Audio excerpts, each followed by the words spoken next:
이 말씀은 참 이해하기 어려운 본문입니다. 성경을 아주 잘 알고 원문과 또 그 시대 문화를 아는 학자들도 이 부분을 참 알기 어렵습니다.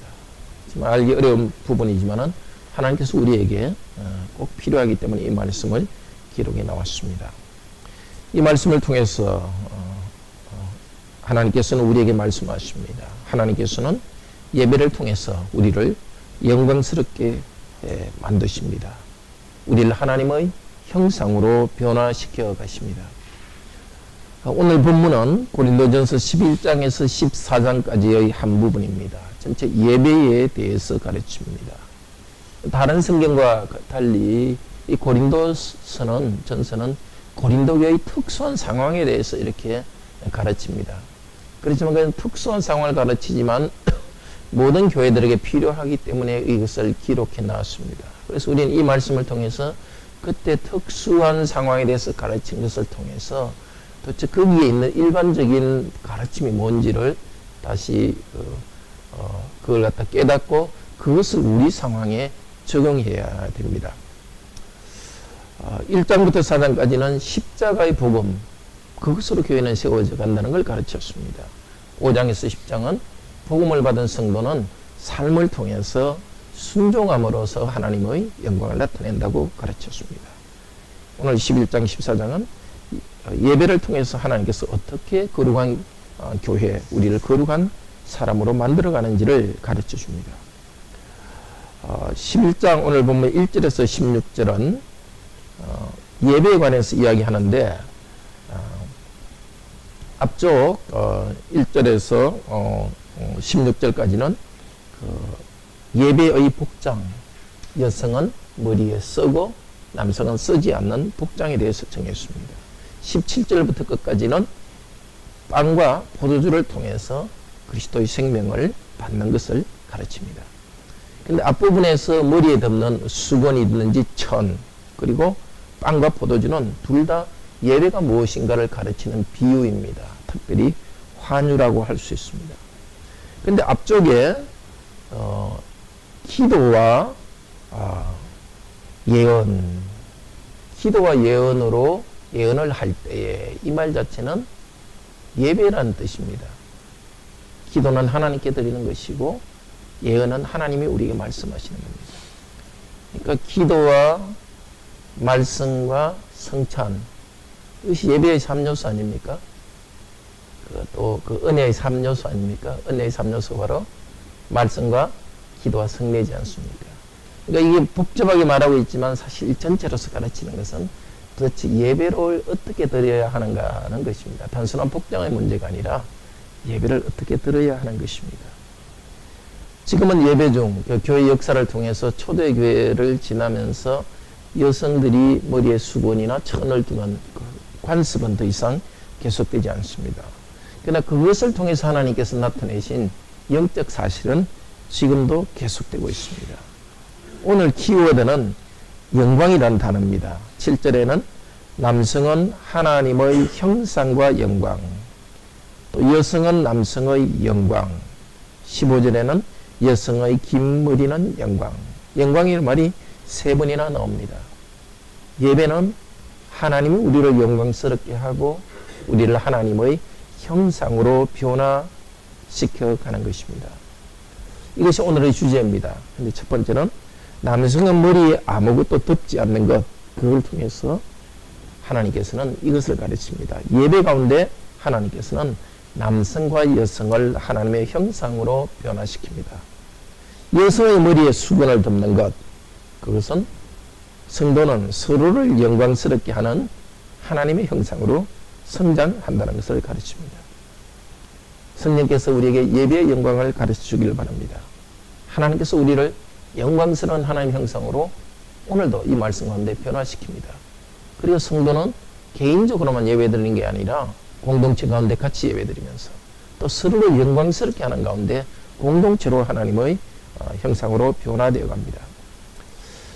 첫째는 남성의 머리에 아무것도 덮지 않는 것, 그것을 통해서 하나님께서는 남성과 여성 모두 다 예배를 통해서, 그러니까 기도하고 말씀을 듣는 것을 통해서 하나님의 영광스러운 형상으로 변화시킨다는 이 약속의 말씀을 우리에게 주고 있습니다.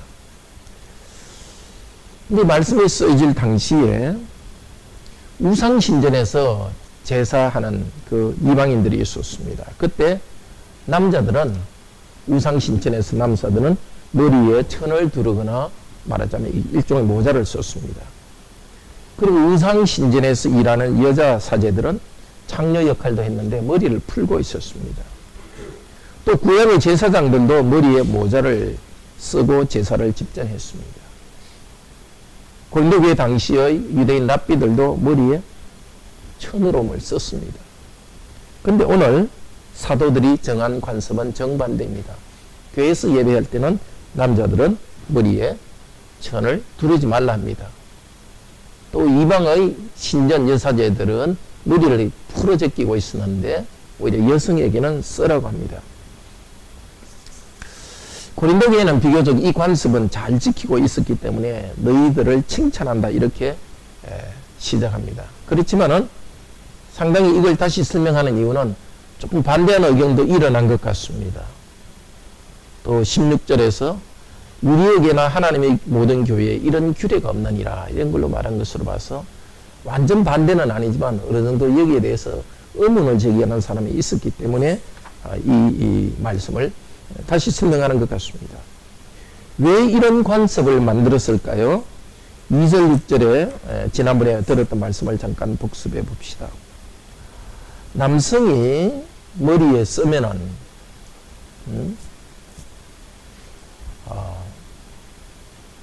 사절에 보면 머리를 덮으면은 머리를 모욕한다 그렇게 했습니다. 근데 남성의 머리는 뭐라 그랬습니까? 남자의 머리는 그리스도라 그랬죠. 남자가 머리에 뭘 쓰면 그리스도를 부끄럽게 모욕한다 그랬습니다. 남성 자신도 그러니까 부끄러운 일이죠.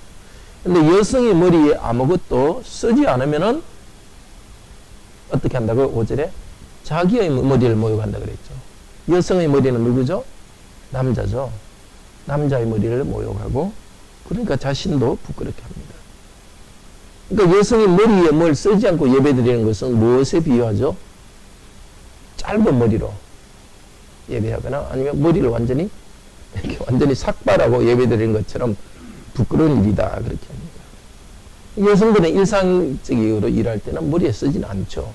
그리고 되게 가정인께서 그때 가정교회로 모였기 때문에 그냥 이렇게 쓰지 않고 올 수 있습니다. 그런데도 여성에게는 쓰라 이렇게 합니다. 정말 아무것도 쓰지 않고 예배를 드리려거든 차라리 머리를 완전히 깎아버리라 할 정도로 심하게 이야기합니다. 왜 이런 것이 심각한 문제일까요? 자, 그것에 대해서 오늘 7절에서 설명합니다.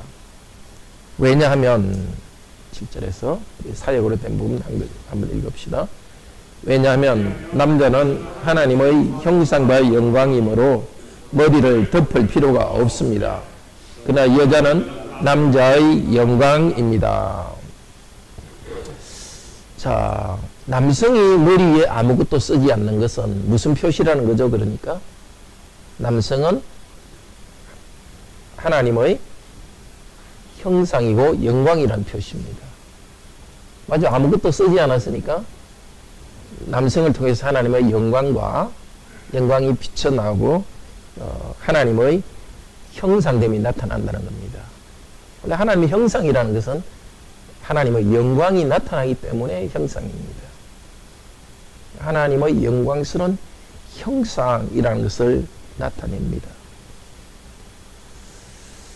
근데 남자가 예배 때 머리를 덮는 것은 머리를 기르는 것과 같다 그랬죠.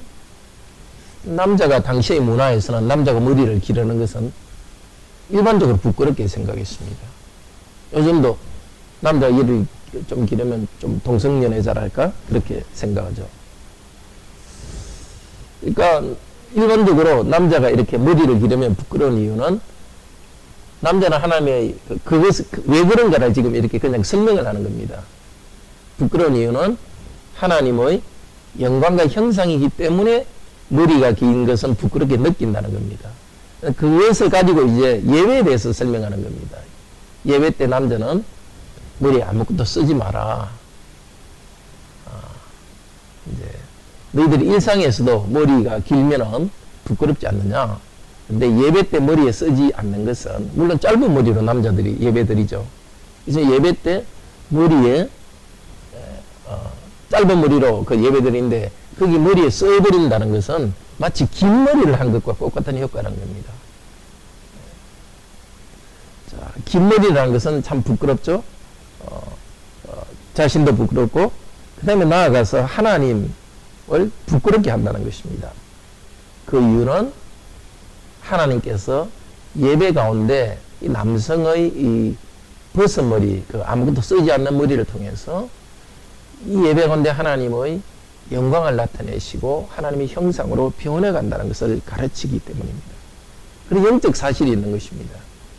예배 드릴 때, 우리가 예배 드릴 때는 말만 듣는 것이 아니라 기도가 말씀을 들을 때 그 예배의 현장 그 순간에서 우리가 하나님의 형상으로 변화되게 합니다. 그러면은 여성들은 그러면 하나님의 형상과 영광이 아닌가요? 상식적으로 그건 말이 안 되죠. 여성들도 하나님의 형상과 영광입니다. 그런데 여성의 머리가 남자라고 그랬죠. 앞쪽에서. 그러니까 그 머리라는 말, 머리는 그 몸을 포함하고 있거든요.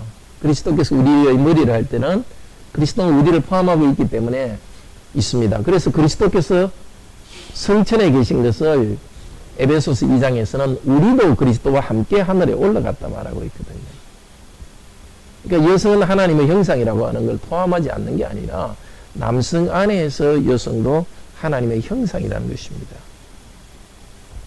하나님께서는 창세기, 또 그 영어에서도 man 이렇게 할 때 남자라는 뜻도 되지만 사람이라는 뜻도 되잖아요.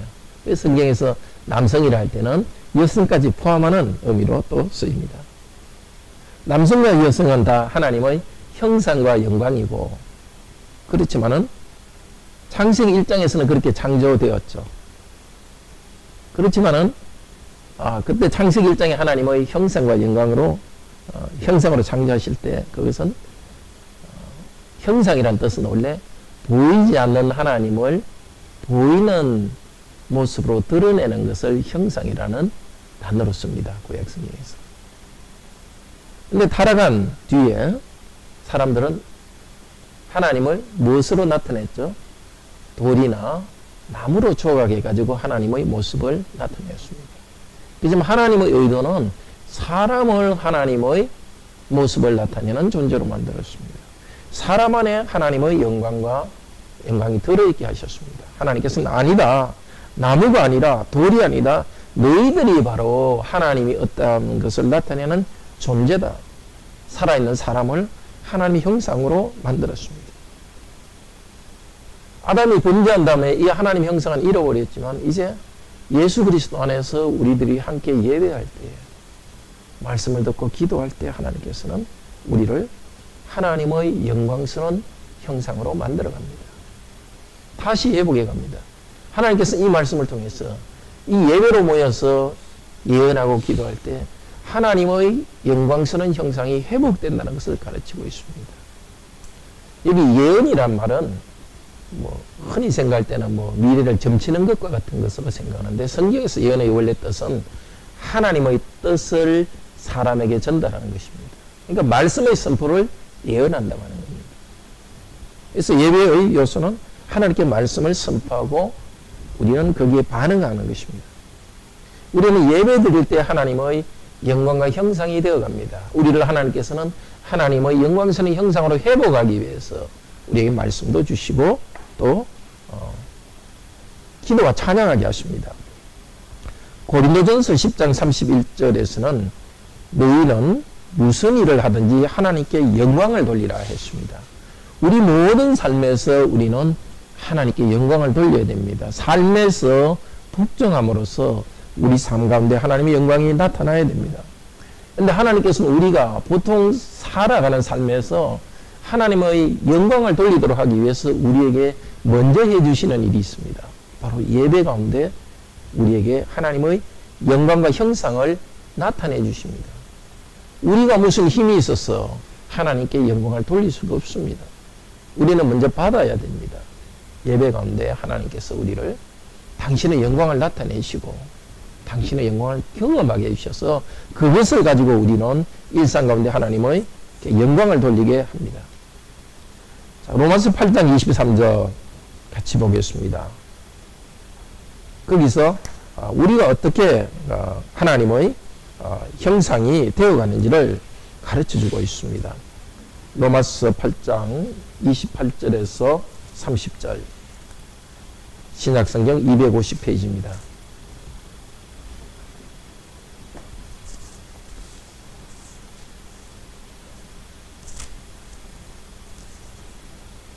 우리 같이 읽읍시다. 우리가 알거니와 하나님을 사랑하는 자 곧 그 뜻대로 부르심을 입은 자들에게는 모든 것이 합력하여 선을 이루느니라. 하나님이 미리 아신 자들로 또한 그 아들의 형상을 본받게 하기 위하여 미리 정하셨으니 이는 그로 많은 형제 중에서 맏아들이 되게 하려 하심이라.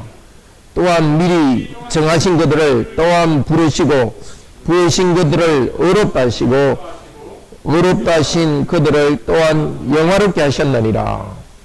자, 하나님의 형상을 본받게 한다는 것은 바로 영화롭게 하셨느니라, 영광스럽게 한다는 것으로 지금 가르치고 있습니다. 하나님께서 우리를 먼저 영광스럽게 하십니다. 먼저 영광스럽게 하시니까 우리는 영광스럽게 됩니다.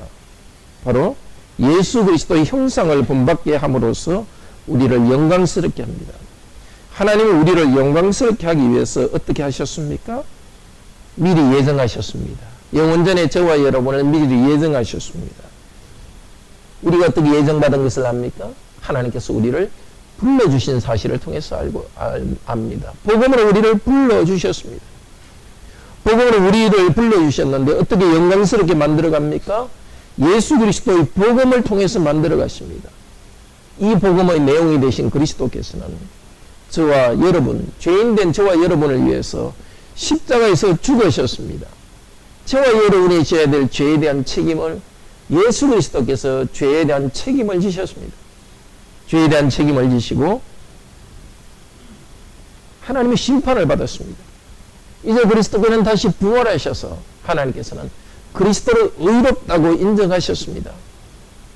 이제 누구든지 예수 믿으면 그 피의 공로로 죄 용서받고 의롭게 된다는 이 복음을 우리 모두에게 전해주셨습니다. 그리고 우리들은 이 복음 말씀을 받아들이게 했습니다. 예배 가운데 이 말씀을 들을 때, 오늘도 이 말씀을 들을 때 우리를 의롭다고 인정해 주십니다. 우리가 실제로 의로운 것이 아니라 의롭다고 인정해 주셔서 우리를 영광스럽게 하는 일을 시작하십니다. 예수님의 십자가의 피로서 우리 죄를 계속 씻어주셔서 의롭다고 하십니다. 의롭다 하신 것을 통해서 우리를 영광스럽게 만들어 가시고 있습니다. 우리가 어떻게 의롭게 됩니까? 믿음을 통했습니다. 내가 한 어떤 선한 것 때문에 내가 의롭게 되지 않습니다. 예수 그리스도께서 하신 일을 바라보고 고백하고 믿을 때 우리는 의롭게 됩니다. 우리 안에는 사람들이 볼 때는 참 착하게 본다 할지라도 우리 안에는 욕심과 탐심, 시기심, 자기자랑, 비교심, 죄가 가득한 우리가 아닙니까? 그리스도께서 피로 씻어주시고 계속해서 우리를 어렵다고 인정해 주시고 있습니다. 이 복, 이 은혜 때문에, 죄 용서의 복 때문에 우리는 다시 양심의 평화를 얻고 나아갑니다. 근데 우리가 항상 죄 가운데 있는 것이 아니죠. 우리 죄를 회개하고 다시 죄 용서받은 우리에게 성령께서 우리 안에 계십니다. 성령께서 우리 안에서 우리에게 새로운 열매를 맺게 하십니다. 성령님의 열매를 맺게 하십니다. 우리를 하나님 앞에서 영광스럽게 만들기 위해서, 실제로 영광스럽게 만들기 위해서 우리에게 사랑의 열매를 맺게 하시고 평화와 기쁨과 온유함과 착함을 주십니다. 이렇게 우리를 의롭게 하시고 성령께서 영광스럽게 만들어 가시는데 무엇을 통해서 하셨냐면 예배를 통해서 1차적으로 합니다. 그러니까 예배 때 졸지 않고 딱 정신 차려야 되는 거죠. 하나님 말씀을 바로 받을 때 그 말씀을 바로 받고 마음으로 받아들일 때에 단순히 지식의 문제가 아니라 바로 예배 가운데 하나님께서 이 죄용서의 은혜를 다시 확신시켜주고 죄용서를 주십니다. 그리고 예배 가운데 성령님을 통해서 우리를 변화시켜 가십니다. 영광스러운 하나님의 아들의 형상으로 만들어 가십니다. 그 아들의 형상으로 만들어 가는 것 고린도서 3장 18절에서도 말씀하십니다. 고린도서 3장 18절 같이 봅시다.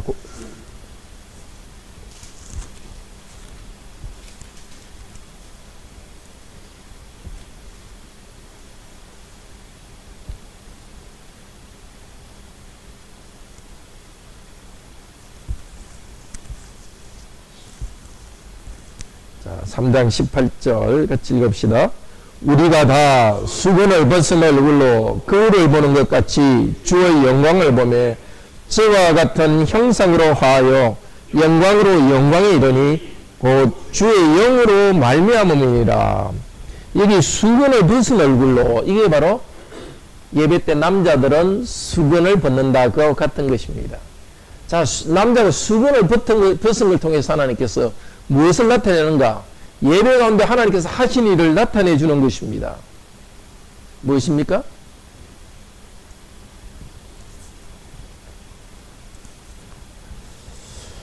자, 예수께서 우리를 재용사하시고 성령님께서 우리를 거룩하게 하시는 걸 통해서 하나님의 영광이 나타납니다. 이렇게 하기 위해서 우리는 무엇을 본다고요? 수건을 벗은 얼굴로 거울을 보는 것 같이. 거울을 본다는 것은 바로 앞쪽에 보면은 하나님의 말씀입니다.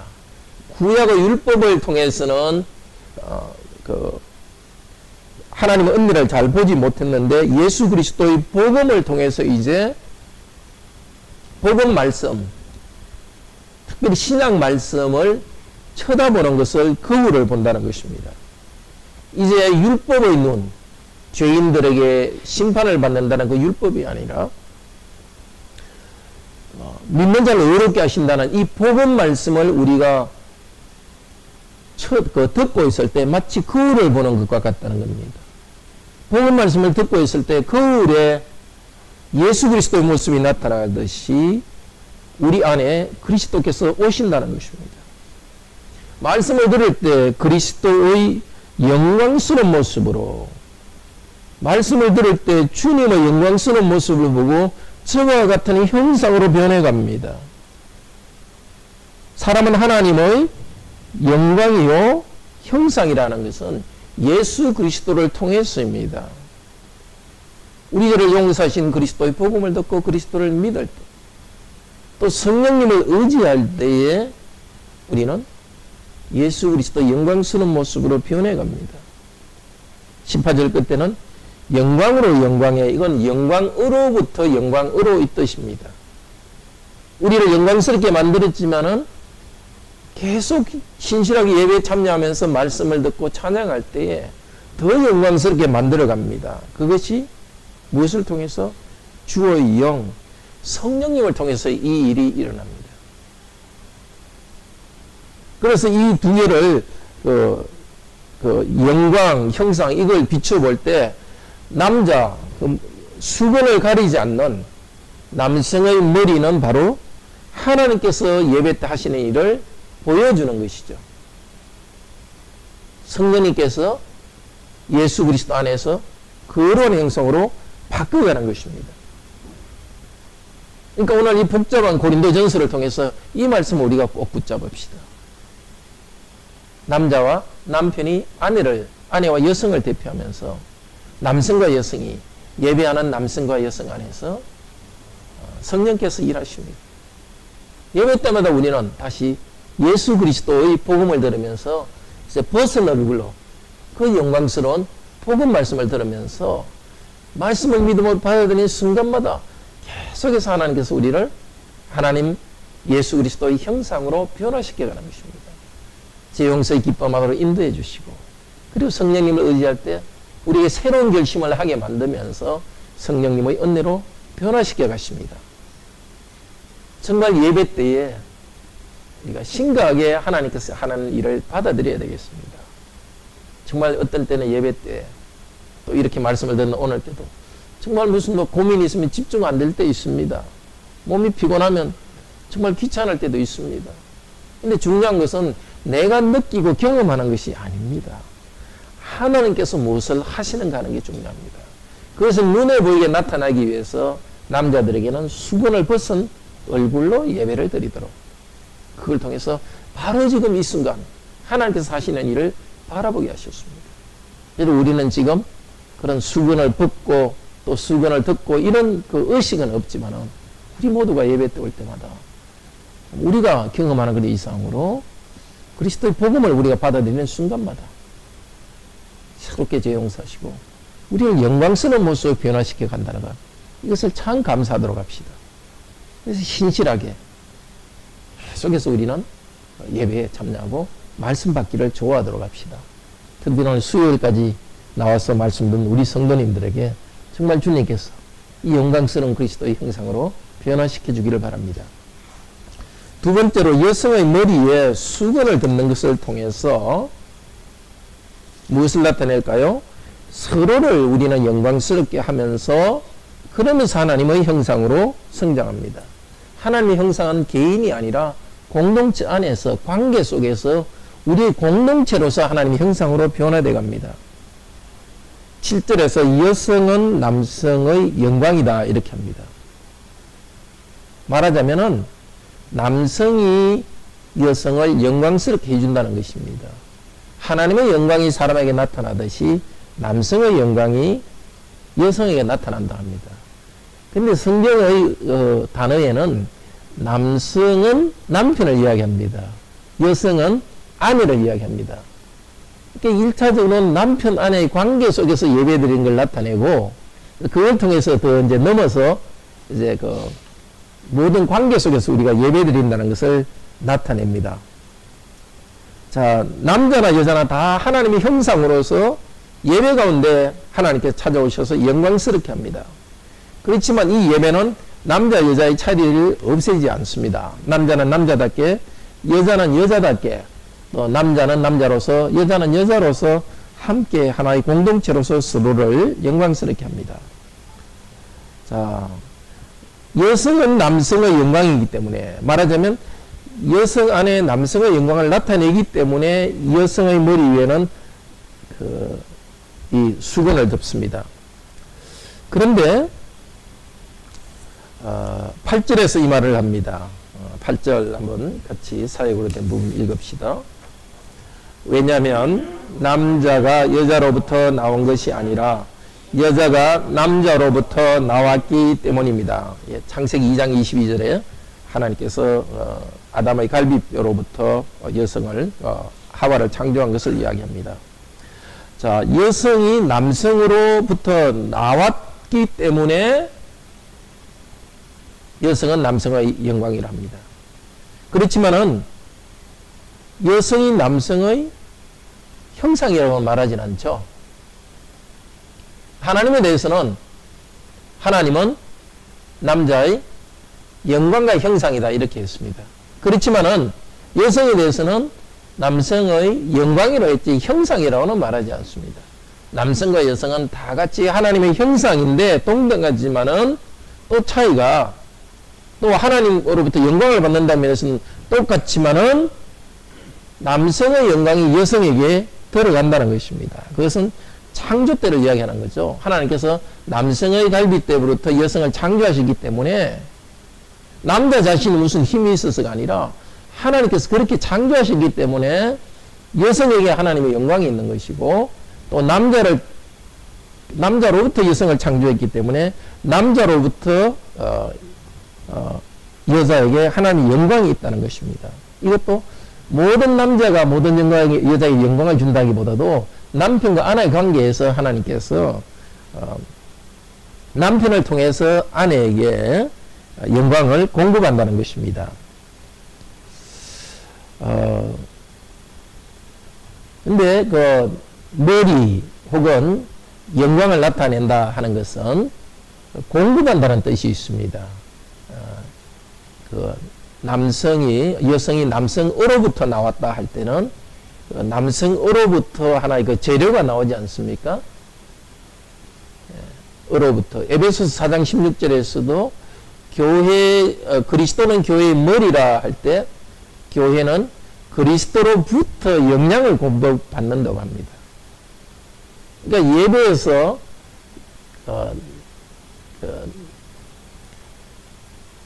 아내가 남편의 영광이라 하는 것은 남편이 아내에게 공급하여서 아내를 영광스럽게 하는 그 직분을 가지고 있다는 것입니다. 그 직분의 관계 속에서 예배를 드리는 것입니다. 근데 예배할 때 단순히 남편과 아내는 나는 나, 너는 너로서 예배 드리는 것이 아니라 서로 남편은 아내를 영광스럽게 하는 그 사명 가운데서 그 사명을 할 사람으로서 또 예배 가운데 예배를 바로 드림으로써 그 사명에서 성장하는 것입니다. 에베소서 우리 5장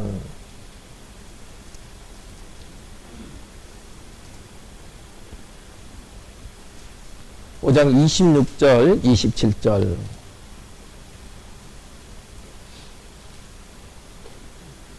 같이 읽어봅시다. 이는 315페이지입니다. 에베소서 5장 26절 27절 이는 곧 물로 씻어 말씀으로 깨끗게 하사 거룩하게 하시고 자기 앞에 영광스러운 교회로 세우사 티나 주림 잡힌 것이나 이런 것들이 없이 거룩하고 흠이 없게 하려 하심이니라. 자, 그리스도께서 교회에 대해서 말씀으로 공급하셔서 교회를 깨끗하게 하시고 거룩하게 하시고 영광스럽게 만들었습니다. 마찬가지로 남편은 아내에 대해서 이런 공급을 하라고 말하고 있죠. 아내에게 말씀을 공급하고 그래서 아내를 깨끗하게 하고 죄 용서의 확신을 갖게 하고 거룩한 삶을 살게 하고 영광스러운 모습으로 만들어 갑니다.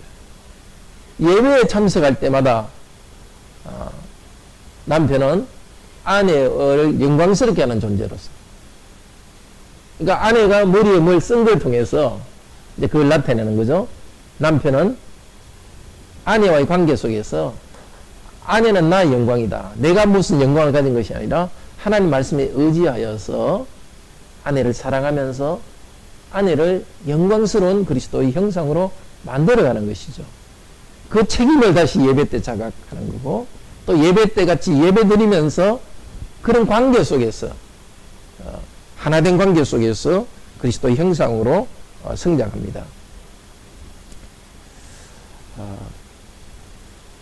그리고 9절에서는 읽어봅시다. 또한 왜냐하면 남자가 그 여자 때문에 지음을 받은 것이 아니라 여자가 그 남자 때문에 지음을 받은 것이기 때문입니다. 근데 여기서는 또 다른 그 여자가 하나님께서 그 아내를 하와를 돕는 배필로 삼으셨다 그랬죠. 그걸 두고 하는 말입니다. 여자는 남자 때문에는 말은 위하여라는 말과 같거든요. 여자는 남자를 위하여 남자의 배필로 지음받았는데 그것이 또 여자는 남자 영광이라는 것입니다. 여자가 남자를 돕는 것이 어떻게 남자 영광일까요? 결국 여자와 아내는 남편을 영광스럽게 하기 때문입니다. 남편을 돕는 배필로서 함께 남편이 더 직분을 다하고 영광스럽게 되도록 하기 때문입니다. 그래서 그 관계를 나타내기 위해서 여자에게는 머리에 뭔가 덮도록 한 것입니다. 그러니까 머리에 덮는 것을 통해서 남편 아내가 한 몸이라는 관계를 나타내고 그걸 통해서 남편은 아내를 영광스럽게 하는 사명이 있다는 걸 가르치고 또다시 아내가 남편을 도움으로써 아내가 또 남편에게 또 영광스러운 존재가 되는 것입니다. 자, 그런데 왜 머리에 뭘 쓰는 것을 10절에서 한번 읽어봅시다. 이 때문에 여자는 천사들 때문에 그 머리 위에 권한을 가지고 있어야 합니다. 자, 머리 위에 뭘 덮은 것을 수건이라는데 꼭 수건이라보다 뭘 덮은 걸 말합니다.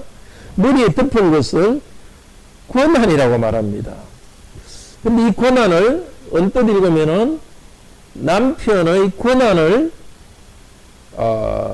남편이 아내에 대한 권한을 행사한다 이렇게 볼 수 있지만은 정확히 직역하면 이렇습니다. 그 머리 위에 권한을 가지고 있어야 한다. 여자가 그 머리 위에 이 수건을 통해서 권한을 가지고 있는 것입니다. 그러니까 권한이라는 것은 여성이 가지고 있는 것입니다. 여성 자기의 것이죠. 그래서 머리 위에 뭘 쓰는 것, 그것은 여성의 몸은 자기의 것이라는 것으로 그걸 나타내는 것으로 보입니다. 근데 이 말씀은 정말 이게 어떻게 해석해야 될지 잘 모르는데, 제가 이 말씀을 쭉 볼 때 1차적인 뜻은 그 권한을, 여성이 권한을 가지고 있다 그랬으니까 여성의 자신의 몸에 대한 권한은 1차적으로 자기의 권한입니다. 그런데 여기에 자세히 보면은 권한을 가지고 있어야 합니다. 이 두 가지 뜻이 있습니다. 권한을 가지고 있어야 한다. 의무로 쓰이는데요. 이 권한과 해야 된다. 이 두 단어가 고린도전서 앞쪽에 나옵니다. 7장 3절 4절에 권한과 해야 된다. 이 두 가지 뜻이 있습니다. 한번 볼까요? 그래서 이걸 통해서 이 부분의 의미를 우리는 찾을 수 있겠습니다.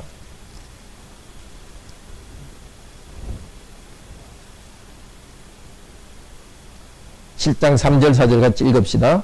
남편은 그 아내에 대한 의무를 다하고 아내도 그 남편에게 그러게 할지니라. 아내가 자기 몸을 주장하지 못하고 오직 그 남편이 하며 남편도 이와 같이 자기 몸을 주장하지 못하고 그 아내가 하나니. 여기 그 주장 있죠? 주장 이것이 바로 권한이라는 단어와 똑같습니다. 권한. 그 다음 여기 의무 있죠? 의무라는 말이 여기 나와 있는 10절에 있어야 합니다. 여기 의무라는 말과 같습니다. 이 뭔가 같은 두 단어를 쓰고 있기 때문에 이 예배에서도 이 관계가 확정되는 겁니다. 그리고 더 분명한 게 뭐죠? 7장이죠. 7장은 아주 분명하죠. 뭐죠? 남편은 그 몸은 자기 몸이지만은 아내에 대한 그 침실의 의무를 다하라 그러죠. 또 아내도 남편에게 대해서 그렇게 하라 그러고, 또 4절에서는 아내가 자기 몸을 주장하지 못하고, 자기 몸에 대한 권한을 자기가 가지고 있는 것이 아니라 그 남편이 하도록 내어주고, 남편도 자기 몸을 주장하지 못하고 남편이 하도록 내어준다는 겁니다. 그 주장, 권한과 의무라는 것은 원래는 자기 몸이지만은 서로에게 내어줄 의무가 있다는 것입니다. 그러니까 여기 11절에서도 여자가 그 머리에 대한 권한을 가지고 있어야 한다. 이 말 속에는 어떻게 연결될지는 모르지만 의미적으로는 이것이 분명한 것 같습니다. 여자의 몸은, 아내의 몸은 원래는 자기 것이지만은 권한을 가지고 있어야 한다. 있어야 한다는 이 말 속에서 앞쪽 고린도전서 이 7장의 이 의미가 연결되는 거죠. 내가 가지고 있는 것이지만 남편에게 줄 의무로서 가지고 있는 거예요. 그러니까 결과적으로는 이 머리를 덮고 있다는 것은 남편의 권위 아래 내가 있다는 것이긴 하지만은 그보다 먼저 있는 것은 나의 것이지만은 내가 내어주는 것입니다. 그것이 아내가 남편을 돕는 배필이라 할 때 그 뜻이죠.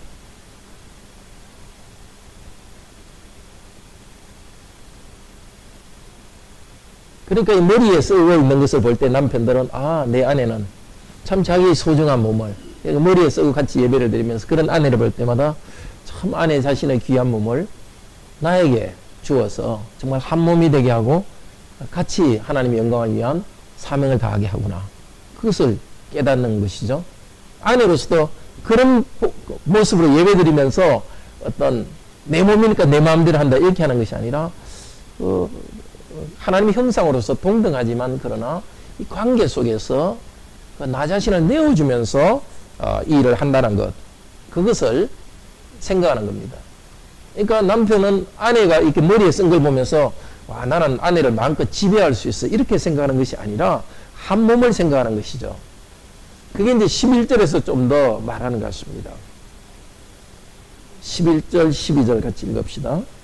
그러나 주님 안에서 남자가 없이 여자만 있는 것은 아니고 여자 없이 남자만 있는 것은 아닙니다. 왜냐하면 그 여자가 그 남자로부터인 것처럼 그와 같이 그 남자도 그 여자를 통했습니다. 그런데 모든 것이 하나님께로부터입니다. 잘못 이렇게 말씀을 이렇게 읽고 이게 없으면은 남자가 자기 아내에게 권한을 행사할 수 있다. 이런 식으로 가부장적으로 나아갈 수 있기 때문에 하나님께서 다시 균형을 잡고 있습니다. 동등하다는 이야기를 같이 하고 있죠. 주님 안에서 남편 아내, 남자 아내 동등하다. 그리고 여자가 남자로부터 나온 것처럼 남자도 여자를 통해서다. 그렇죠.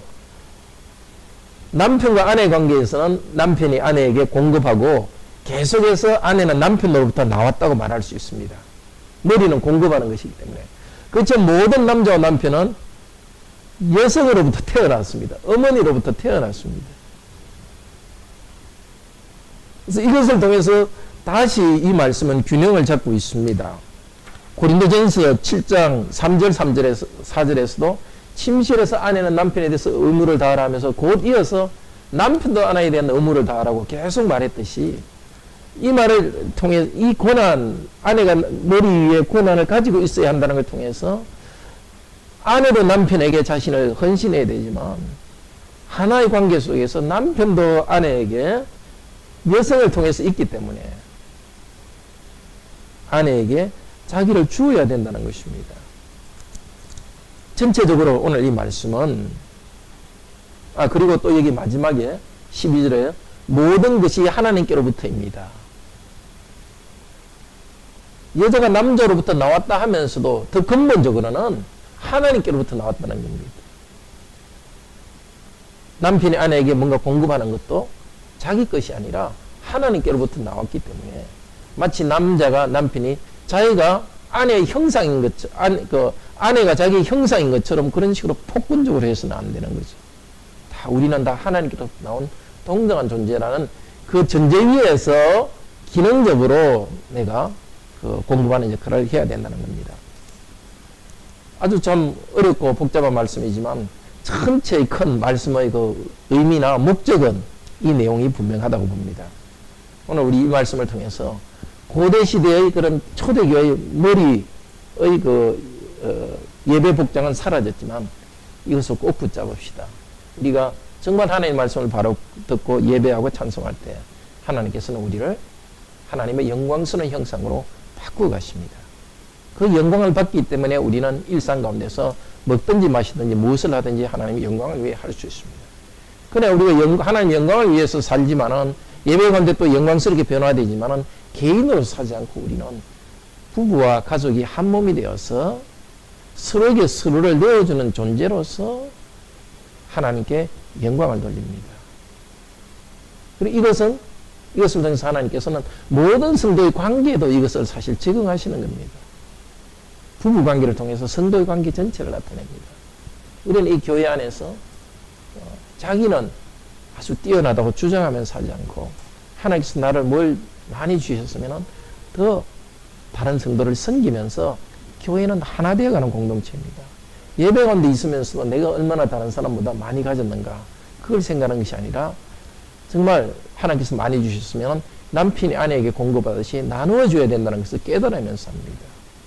또 부족한 성도들은 부족한 대로 또 주님께 다른 사람을 시기하는 것이 아니라 다른 사람의 그 은사로부터 받으면서 머리에 뭘 쓰듯이 다른 사람으로부터 받으면서 다른 성도로부터 받으면서 우리는 예배하는 겁니다.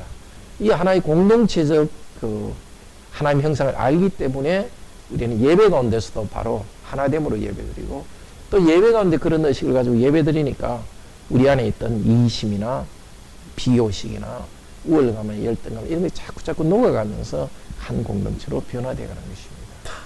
이 영광스러운 예배 우리가 경험할 수 있기를 바랍니다. 우리 오늘 같이 또 잠깐 함께 기도하는 시간 가집시다. 우리 개인적으로 정말 예배 가운데 하나님께서 말씀 약속하신 대로 예배 가운데 말씀을 잘 배우고 그리스도 십자가 복음을 깨닫고 찬양하면서 내 인격이 영광스러운 그리스도의 모습으로 점점 변화되어 가도록 그 나 개인이 아니라 우리 교회 공동체로서 또 부부와 함께 가족이 함께 모든 성도들이 다 함께 공동체로서 자신의 은사로서 서로를 섬기고 주면서 내 것을 내 것이라 고난을 주장하지 않고 의무감 속에서 주는 그런 공동체로서 우리가 성장할 수 있도록 예배 가운데 특별히 그걸 경험할 수 있도록 다 함께 기도합시다.